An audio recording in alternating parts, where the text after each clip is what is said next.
Okay so hello everyone. I hope आप लोग बहुत अच्छे होंगे। आज के इस वीडियो में हम बात करने वाले हैं डायनेमिक प्रोग्रामिंग के बारे में। एक ऐसा एसेंशियल एल्गोरिथमिक अप्रोच हम कह सकते हैं जो कि यूज़ किया जाता है to solve various varieties of problems. So basically दो चीज़ें होती है जो हमेशा पैरेलली इसके बारे में बात की जाती है जब भी आप किसी कॉम्पिटिटिव प्रोग्रामर को या एल्गोरिदम डिज़ाइन करने वाले किसी पर्सन को अगर आप बात करेंगे तो ये जो दो अप्रोच होते हैं, एक होता है ग्रीडी अप्रोच, दूसरा होता है डायनेमिक प्रोग्रामिंग। और इनकी बातें यूजुअली काफ़ी ज़्यादा पैरेलल ही होती है। तो आज के इस वीडियो में बेसिकली ये एक वीडियो नहीं होगा, this is going to be a series of videos where we would be talking about dynamic programming. तो बेसिक डायनामिक प्रोग्रामिंग क्या होता है वो समझेंगे और इसके बाद हम कुछ क्लासिकल प्रॉब्लम्स सॉल्व करेंगे using dynamic programming approach. So जैसे कि यहाँ पे टैगलाइन आप पढ़ सकते हैं, turning exponential brute force into efficient and elegant solutions. So सबसे पहले समझते हैं कि डायनामिक प्रोग्रामिंग एग्जैक्टली क्या होता है। तो it is a method for solving complex problems by breaking them into simpler overlapping problems. Solve each one once and storing the result for reuse. यानी कि बेसिकली जो प्रॉब्लम्स है उसको काफ़ी सारे सब प्रॉब्लम्स में डिवाइड किया जाता है सच दैट प्रॉब्लम का डेफिनेशन चेंज नहीं होता। जिसकी मान लो मुझे एरे को सॉर्ट करना है और मैंने उसको अगर सब एरेज या में जो है उसे स्प्लिट किया, तो जो सब एरेज बनेंगे, लेट्स से मेरे पास 5 साइज का एरे है, मैंने उसको स्प्लिट किया 3 और 2 में। तो मुझे 5 साइज के एरे को अगर सॉर्ट करना है तो दैट मीन्स जो 3 और 2 का स्प्लिट हमने किया है उसको भी हमें एटलास सॉर्ट ही करना है। ऐसा तो है नहीं कि उसका फिर हम कुछ और ऑपरेशन करेंगे, राइट। तो overlapping sub problem such that उनका प्रॉब्लम डेफिनेशन जो है वो चेंज नहीं होना चाहिए। Solving each one once and storing the result for use. तो बेसिकली यहाँ पे बार बार रिजल्ट को रिकम्प्यूट नहीं किया जाता, इंस्टेड एक मेमोरी ली जाती है। एक तरीके का आप समझ सकते हो कैशिंग का प्रोसेस यहाँ पे किया जाता है जिसके अंदर रिजल्ट को स्टोर किया जाएगा और फिर उसी में से रिट्राइव करके उसको हम रीयूज कर सकते हैं।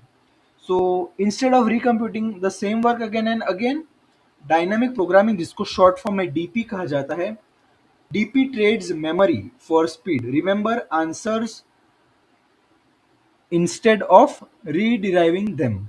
तो रिचर्ड बेलमैन करके एक मैथमेटिशियन थे, जिन्होंने 1953 में इस टर्म को कॉइन किया था, यानी कि इस टर्म को डायनेमिक प्रोग्रामिंग इस पूरे कंसेप्ट को कहा था। इसके अंदर दो कोर टेक्निक्स होती है जिसके बारे में हम इस वीडियो में और आगे के सारे वीडियोस में बात करेंगे। एक होती है मेमोइजेशन और दूसरी होती है टैबुलेशन। और मोस्टली जो भी डायनेमिक प्रोग्रामिंग से हम क्वेश्चंस को सॉल्व करते हैं तो हमारा वहाँ पे एक अप्रोच रहता है कि हम उसे ओ ऑफ एन टाइम कॉम्प्लेक्सिटी के साथ सॉल्व करें। बेसिकली डायनेमिक प्रोग्रामिंग जो होता है, लेट्स से डीपी, उसके अंदर क्या होता है, उसके अंदर हमारे पास होता है एक प्रॉब्लम स्टेटमेंट। अब प्रॉब्लम स्टेटमेंट को सब प्रॉब्लम्स में डिवाइड करने से हमारा क्या मतलब है ये हम समझते हैं। मान लो मैं एक सेट ऑफ इनपुट्स पे वर्क कर रहा हूँ, मेरा जो भी प्रॉब्लम स्टेटमेंट है उस हिसाब से हम उसके अंदर ऑपरेशंस करेंगे और हमें एक आउटपुट एक्सपेक्ट होगा। लेट्स से जो इनपुट्स है, जो सेट ऑफ इनपुट है मेरे पास, तो वो है मान लो इंडेक्स 0 से लेकर इंडेक्स n तक। तो इंडेक्स 0 से लेकर इंडेक्स n तक अगर हम सॉल्व करें तो डायनामिक प्रोग्रामिंग अप्रोच में हमारे पास क्या अप्रोच रहता है कि इस जो पूरा n इनपुट है इसका हम सेगमेंटेशन कर दें। हम डायरेक्टली n के लिए सॉल्व ना करें, हम जो है प्रॉब्लम जो है हमारा उसको काफ़ी सारे सब प्रॉब्लम्स में डिवाइड करते हैं सच दैट उसका डेफिनेशन चेंज नहीं होता। तो बेसिकली इनपुट जो है 0 से n, उसको काफ़ी सारे सेगमेंट्स में हम डिवाइड कर देंगे। और लेट से 0 से n तक हम डायरेक्ट सॉल्व नहीं करना, हमारे पास कुछ इनिशियल कंडीशंस भी रहती है। तो 0 से n के लिए अगर हम सॉल्व करें उससे पहले 0 से लेट से i के लिए सॉल्व करते हैं और 0 से i तक अगर हमने सॉल्व कर लिया फिर उसके रिजल्ट्स को हम स्टोर करते करते जाएंगे और ग्रेजुअली हम इस तरीके से अगर प्रॉब्लम को अप्रोच करते हैं तो एट लास्ट हम जो है एन तक तो पहुंच ही जाएंगे और हमें हमारा फाइनल आउटपुट भी मिल जाएगा। तो बेसिकली डायनामिक प्रोग्रामिंग का मतलब यही है कि आपका जो प्रॉब्लम है उसको आप सब प्रॉब्लम्स में डिवाइड करो और सीधे एन तक ना पहुंचो, उससे पहले जीरो से सम पॉइंट आई के लिए आप सॉल्व करो और उसके बाद उस के रिजल्ट को स्टोर करो, फिर वहां से लेकर आप फर्दर सॉल्व करते जाओ। एट लास्ट आप जो है फाइनल आपका जो आउटपुट है वहां तक आप पहुंच ही जाओगे। मान लो मैं एक मैराथन दौड़ रहा हूँ जो कि है लेट से 20 किलोमीटर्स की, तो मैं उसको 5 5 5 5 इस तरीके से मैं डिवाइड करके मैं रन कर सकता हूँ, जहाँ पे बीच में मैंने थोड़ा सा ब्रेक लिया, थोड़ा सा हाइड्रेट किया अपने आप को। इस तरीके से आप इसको समझ सकते हो कि डायनेमिक प्रोग्रामिंग के अंदर काफी सारे वेराइटीज ऑफ प्रॉब्लम्स आते हैं, लेकिन उसको अप्रोच कैसे किया जाता है। Okay, so basically dynamic programming जो होता है उसके दो पिलर्स होते हैं, two essential pillars of dynamic programming. ये दो कंडीशंस जब होल्ड होती है ट्रू, यानी कि ये दो कंडीशंस जब सेटिस्फाई होती है, तभी वो प्रोग्रामिंग का जो भी प्रॉब्लम होगा या जो भी क्वेश्चन होगा वो बेसिकली हम डायनेमिक प्रोग्रामिंग अप्रोच से सॉल्व कर पाएंगे। तो सबसे पहला जो होता है वो है ओवरलैपिंग सब प्रॉब्लम्स। सेम स्मॉलर सब problem is solved again and again inside the recursion tree. Recursion tree क्या होता है, ये हम आगे जैसे जैसे सीरीज में आगे बढ़ेंगे जहाँ पे हम एक्चुअल प्रॉब्लम्स को सॉल्व करेंगे ब्रूट फोर्स अप्रोच से और डायनेमिक प्रोग्रामिंग से, तो उसमें हम सिर्फ कोड नहीं करेंगे, हम उसके साथ साथ उसको मैथ एक तरीके से एक्सप्लेनेशन भी उसका एक बार देखेंगे, तो तब रिकर्जन ट्री क्या होता है वो आपको ज़्यादा बेटर समझ आएगा। A clear signal that caching results will save real work. और दूसरा जो अप्रोच होता है, दूसरा जो पिलर है वो है optimal sub structure. Optimal solution to the full problem can be built directly from optimal solutions to its sub problems. यानी कि प्रॉब्लम को सब प्रॉब्लम में डिवाइड करना, ये ओवरलैपिंग एंड ऑप्टिमल सबस्ट्रक्चर दोनों में यूज होगा। लेकिन यहाँ पे जो है बेसिकली मल्टीपल एलिमेंट्स होंगे ओवरलैपिंग सब प्रॉब्लम्स में, जिनको हम कंसिडर करेंगे to calculate again and again. जबकि ऑप्टिमल सबस्ट्रक्चर में सब प्रॉब्लम का जो ऑप्टिमल सॉल्यूशन होगा वो सॉल्यूशन से ही हमें काम है, optimal solution for the final problem, for the full problem, उसके लिए बेसिकली फुल प्रॉब्लम का जो ऑप्टिमल सॉल्यूशन है वो हम कैलकुलेट करेंगे उसके सब प्रॉब्लम्स के ऑप्टिमल सॉल्यूशन से। यानी कि ऑप्टिमल सॉल्यूशन टू इट सब प्रॉब्लम्स जो होंगे उसी का हमें काम है। अब वो सब अब वो सब प्रॉब्लम का ऑप्टिमल सॉल्यूशन कैसे कैलकुलेट हुआ, किन वैल्यूज पे कैलकुलेट हुआ, उसका हमें काम नहीं है। सब प्रॉब्लम को सब प्रॉब्लम में डिवाइड किया, सब प्रॉब्लम का ऑप्टिमल सॉल्यूशन निकाला, उसको कहीं पे स्टोर किया, और वो ऑप्टिमल सॉल्यूशन से हम फाइनल प्रॉब्लम जो फुल प्रॉब्लम है उसके ऑप्टिमल सॉल्यूशन तक जाते हैं। तो we with no need to reconsider other choices. तो बेसिकली टू वेज है जिससे हम डायनेमिक प्रोग्रामिंग को इम्प्लीमेंट कर सकते हैं। सबसे पहला है वो है टॉप डाउन अप्रोच, जिसको मेमोइजेशन भी कहा जाता है, जो कि यूज करता है एक रिकर्शन का एंड कैश। तो बेसिकली हम स्टार्ट करते हैं ओरिजिनल प्रॉब्लम से, एंड फिर उस में हम बेसिकली जो है रिकर्जन का यूज करके हम फाइनल आउटपुट तक पहुंचते हैं। बट बेसिकली ये नॉर्मल रिकर्जन नहीं होता, इसको आप एक तरीके से कंट्रोल्ड या एडिट या स्पेशल रिकर्जन कह सकते हो, क्योंकि सिर्फ रिकर्जन में हम फंक्शन कॉल नहीं करेंगे, काफी सारे कंडीशंस यहाँ पर भी चेक तो होंगे, बट नेचुरल है और close to the recurrence relation है। Of course recursion function calls within the function. Function call की जब भी हम बात करते हैं, रिकर्जन की जब भी हम बात करते हैं, तो बैकएंड में हमें पता है स्टैक डेटा स्ट्रक्चर यूज होता है। तो डीप रिकर्जन पे यहाँ पे रिस्क आ जाएगा, क्योंकि बार बार अगर फंक्शन कॉल होगा तो फंक्शन कॉल ओवरहेड हमारा बढ़ जाएगा। इसके ऊपर भी हमने एक वीडियो बना रखा है जिसका लिंक मैं डिस्क्रिप्शन में दे दूंगा।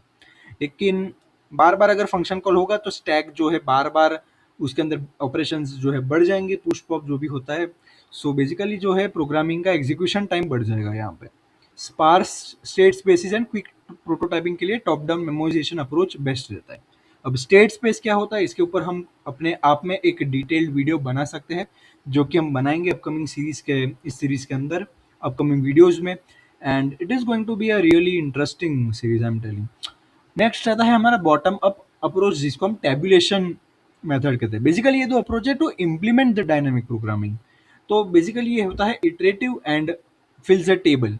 अब टेबल अप्रोच यूजुअली जैसे हम प्रॉब्लम सॉल्व करेंगे, जैसे कि लेट्स से 0 1 नैपसैक, तब हम देखेंगे कि एग्जैक्टली टेबल का क्या मतलब होता है और किस टेबल की हम बात करते हैं और उसको फिल कैसे करते हैं। हम यहाँ पे स्टार्ट करते हैं ओरिजिनल प्रॉब्लम नहीं, हम बेस केसेस से हम स्टार्ट करते हैं। एग्जाम्पल बेस केसेस को आप इनिशियल कंडीशंस भी कह सकते हैं। जैसे कि मान लो मुझे फैक्टोरियल कैलकुलेट करने के लिए एक प्रोग्राम बनाना है, एक एल्गोरिथम डिजाइन करना है, तो मुझे पता है कि इनिशियल कंडीशन क्या है। सबसे पहला, नेगेटिव नंबर्स का फैक्टोरियल डिफाइंड नहीं होता। दूसरा, 0 फैक्टोरियल 1 होता है। तीसरा, 1 फैक्टोरियल भी 1 होता है। और इन 3 कंडीशंस पे मुझे पता है कि मैं 2 का फैक्टोरियल कैलकुलेट कर सकता हूँ। कैसे? 2 इंटू 1 फैक्टोरियल। 3 का फैक्टोरियल भी मैं फिर कैलकुलेट कर पाऊंगा, 3 into 2 factorial. 4 factorial 4 into 3 factorial. इस तरीके से मैं जितना भी सारे जो भी नंबर का मुझे फैक्टोरियल चाहिए, इन 3 कंडीशंस के हिसाब से मैं बना सकता हूँ। यहाँ पे रिकर्जन का ओवरहेड नहीं होता और ये dense state spaces. Basically state space क्या होता है? जिसमें सारे पॉसिबल कॉन्फ़िगरेशंस होते हैं एक क्वेश्चन के, जो कि हमें एक ऑप्टिमल सॉल्यूशन के लिए लीड करेंगे। ज़रूरी नहीं कि वो बेस्ट और परफेक्ट सॉल्यूशन हो, बट ऑप्टिमल मतलब कि कंसिडरेबल सॉल्यूशन हमारे पास रहता है। और स्पेस ऑप्टिमाइजेशन के लिए भी टेबुलेशन मेथड अच्छी है। एग्जाम्पल है यहाँ पे फिबोनाची नंबर्स का, जो कि है क्लासिकल पैटर्न से भी सॉल्व हुआ है, as well as dynamic programming approach से भी यहाँ पे हम इसे सॉल्व करते हैं। बेसिकली यहाँ पे फिबोनाची क्या होता है? फिबोनाची सीरीज एक ऐसी सीरीज होती है जिसमें जो भी टर्म होता है, it is the combination of sum of the previous two terms. यानी कि अगर मुझे एन का फिबोनाची एन पोजिशन पे मुझे वैल्यू फाइंड करनी है, तो it will be of sum of n minus one and n minus twoth term. तो बेसिकली यहाँ पे जैसे कि आप देखोगे, नेव रिकर्जन यानी कि क्लासिकल जो रिकर्जन होता है हम वहां से करते हैं। If n greater than equal to 1, तो रिटर्न एन हो जाएगा, क्योंकि फिबोनाची स्टार्ट होती है 0 1 1 2 3 5 8 उस तरीके से। और रिटर्न होगा Fibonacci of n minus one plus Fibonacci of n minus two. तो बेसिकली ये रिकर्सिव ट्री का यूज करेगा, और उसमें इसको ऑलमोस्ट, लेट्स से मुझे फिबोनाची 30 का कैलकुलेट करना है, यानी कि 30 टर्म्स मुझे कैलकुलेट करना है इन द फिबोनाची सीरीज, या फिर रादर देन सीक्वेंस। तो उसके लिए मुझे 2.7 मिलियन कॉल्स लगेंगे इस फंक्शन के। अब ये 2.7 मिलियन कैसे आता है, इसका डेरिवेशन भी हम देखेंगे अपकमिंग वीडियो के अंदर। तो बेसिकली क्लासिकल रिकर्जन नेव रिकर्जन का यूज करके इसकी कॉम्प्लेक्सिटी हो जाएगी बिग ऑफ 2n, क्योंकि ये रिसॉल्व करता है द सेम सब प्रॉब्लम्स एंडलेसली। यानी कि अगर मुझे लेट्स से फिफ्थ टर्म भी कैलकुलेट करना है फिबोनाची का, तो मुझे उससे पहले के सारे टर्म्स को कैलकुलेट करना पड़ेगा। Rather than dynamic programming approach का यूज करते हैं, तो यहाँ पे बेसिकली लिस्ट बनाया है। लिस्ट क्योंकि पाइथन का यहाँ पे यूज किया है, और नंपाई एरे मॉड्यूल या ऐसा कुछ यूज नहीं हुआ, तो लिस्ट कहेंगे। टेक्निकल उसको एल्गोरिथम की भाषा में एरे बोलते हैं। तो एक एरे है जिसके अंदर पहले दो टर्म्स जो है उसको हमने स्टोर कर दिया 0 एंड 1, और फिर स्टार्ट किया 2 से लेकर n+1 तक। अब n+1 क्यों है? पाइथन की अगर हम बात करें तो for I in range function जब भी हम यूज करते हैं, लेट्स से मैंने लिखा रेंज ए से बी, तो ए से स्टार्ट होकर मेरा जाता है b-1 तक, स्टार्ट और स्टॉप बेसिकली होता है। अगर आप C++, जावा जैसी लैंग्वेज भी यूज करते हैं, तो फॉर लूप के अंदर हम इनिशियलाइज करते हैं i इक्वल्स टू 0, फिर हम लिखते हैं i less than array dot length. क्यों? क्योंकि लेंथ जो भी हो, एरे का इंडेक्स भी स्टार्ट होता है 0 से लेंथ -1 तक, स्टार्ट होता है 0 से, जाता है लेंथ -1 तक, लेंथ यानी कि नंबर ऑफ टर्म्स। तो एक +1 हम यूजुअली ऐड यहाँ पे करते हैं पाइथन में। तो बेसिकली यहाँ पे क्या होगा, बेसिकली प्रीवियस दो टर्म्स की वैल्यू ही कैलकुलेट होगी, लेकिन इस बार ये वैल्यू को कैलकुलेट करके हम उसी सेम लिस्ट में अपेंड कर देंगे, बेसिकली स्टोर कर देंगे। तो इससे क्या होगा, बेसिकली इसके बाद मुझे आगे के जो भी टर्म्स मुझे कैलकुलेट करने पड़ेंगे, उसके लिए मुझे बार बार पूरा फंक्शन कॉल करने की ज़रूरत नहीं है कि फंक्शन के अंदर मान लो जो भी स्टेप्स है वो बार बार एग्जीक्यूट हो। या मुझे अगर एक स्पेसिफिक टर्म का फिबोनाची वैल्यू कैलकुलेट करना है, तो मैं सारे ही पहले के वैल्यूज फिर से कैलकुलेट करूं। यानी कि मान लो मुझे एफ ऑफ एन कैलकुलेट करना है, तो f of n minus one plus f of n minus two, f of n minus two मुझे कैलकुलेट करना है, तो f of n minus three plus f of n minus four. इस तरीके से बार बार करने की ज़रूरत नहीं है। रादर मैं पहले की वैल्यूज इसी एरे में को ट्रावर्स करके इटरेट कर दूंगा, इटरेट करके ट्रावर्स कर दूंगा बेसिकली, एंड उसी वैल्यूज को मैं कंसिडर करके आगे कैलकुलेट करके फिर से उसमें अपेंड कर दूंगा। तो बार बार यहाँ पे बेसिकली एक ही एरे का यूज हो रहा है। तो उसकी एटलस साइज होगी n, तो स्पेस एंड टाइम कॉम्प्लेक्सिटी दोनों यहाँ पे क्या हो जाएगी, big of n। Space complexity क्योंकि बेसिकली मुझे n साइज का एरे ही स्टोर करके हैंडल करना है, और time complexity big of n क्यों, क्योंकि बेसिकली एक ही लूप है जो कि n+1 तक जा रहा है। तो इसका फंक्शन भी बेसिकली हम निकालेंगे, तो उसको भी हम मेजरली हम कॉम्प्लेक्सिटी और एसिम्प्टोटिक नोटेशन के टर्म्स में हम उसे बिग ऑफ n ही लिखते हैं। तो जैसे कि हमने यहाँ पे डिस्कस किया कि Fibonacci of 30 naive recursion makes 2.7 times million calls, whether DP makes DP version makes 30, यानी कि 30 कॉल्स के अंदर बेसिकली कॉल भी नहीं है, 30 टाइम्स एरे के अंदर अपेंड करके हमारा फाइनल जो है आउटपुट आ जाएगा। बार बार पूरे फंक्शन को कॉल करने की हमें जरूरत नहीं पड़ती है यहाँ पे। तो why it matters? Because of growth rate, operations required to compute Fibonacci of n. Basically graph जो है फिबोनाची कैलकुलेट करने को के ऊपर ही जो है कंपैरिजन दिखा रहा है। फिबोनाची फैक्टोरियल क्यों? क्योंकि रिकर्जन और डायनेमिक प्रोग्रामिंग के सबसे बेसिक प्रॉब्लम्स हम इसे कह सकते हैं।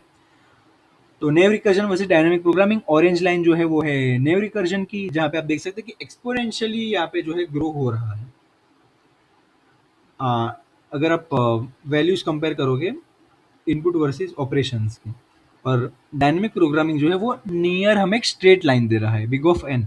परफेक्ट स्ट्रेट लाइन नहीं है, क्योंकि हमें पता है प्रैक्टिकली जब हम टाइम कैलकुलेट करते हैं तो प्रैक्टिकली काफी सारे दूसरे फैक्टर्स भी मैटर करते हैं।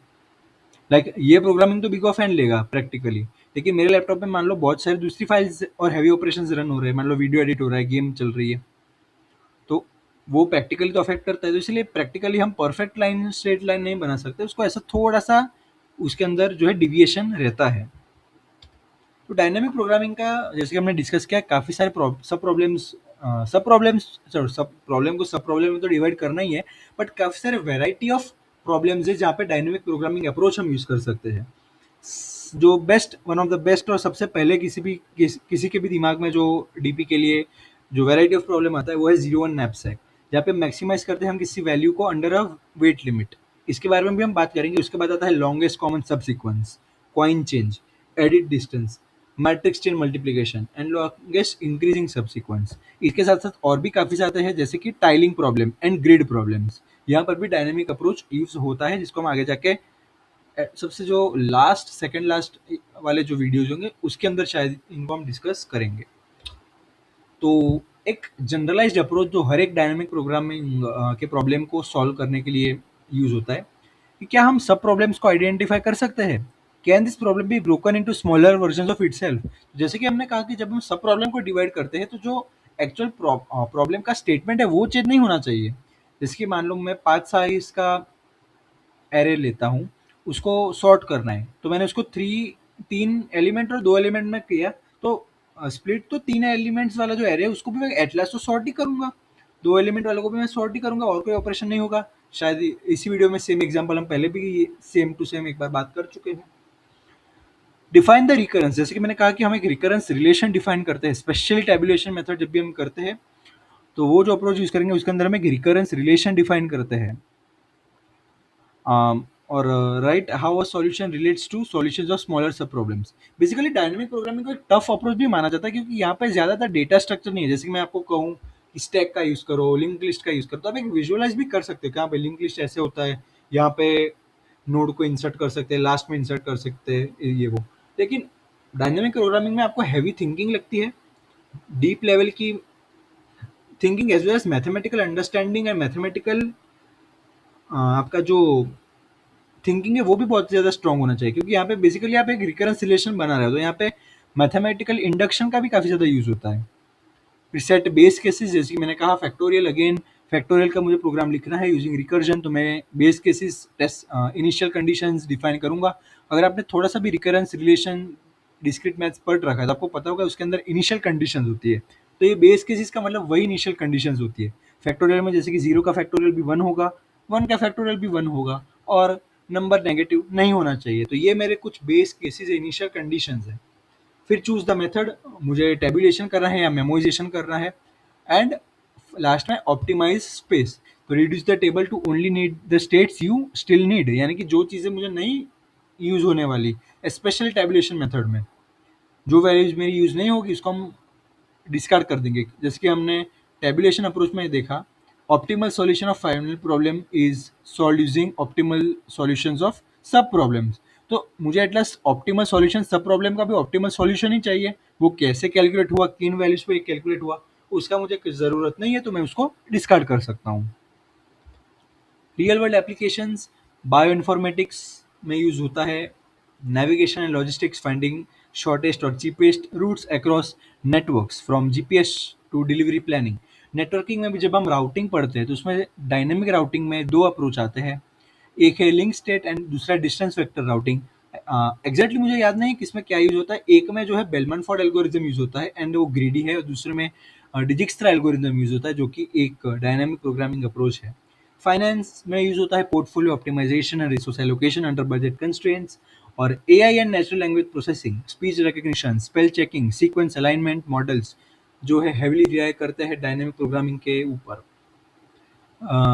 रीइंफोर्समेंट लर्निंग जो कि एक टाइप का मशीन लर्निंग अप्रोच है, वो भी काफ़ी ज़्यादा हेवीली रिलाय करता है डायनामिक प्रोग्रामिंग के ऊपर। वो कैसे, उसके बारे में भी हम बात करने वाले हैं।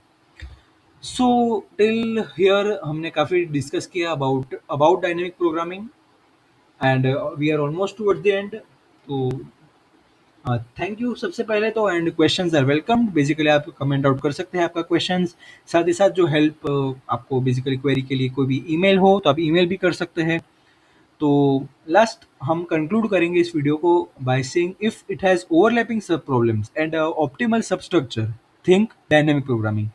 सो मिलते हैं नेक्स्ट वीडियोस के अंदर जिस पे हम dynamic programming as well as काफ़ी सारी दूसरी चीज़ों के बारे में भी हम बात करते रहते हैं। कोड क्रॉनिकल्स का भी सीरीज हमें बहुत ही जल्दी स्टार्ट करने वाले हैं। एंड सो मिलते हैं नेक्स्ट किसी वीडियो के अंदर। Till then good bye and take utmost care of you and your family. Thank you so much.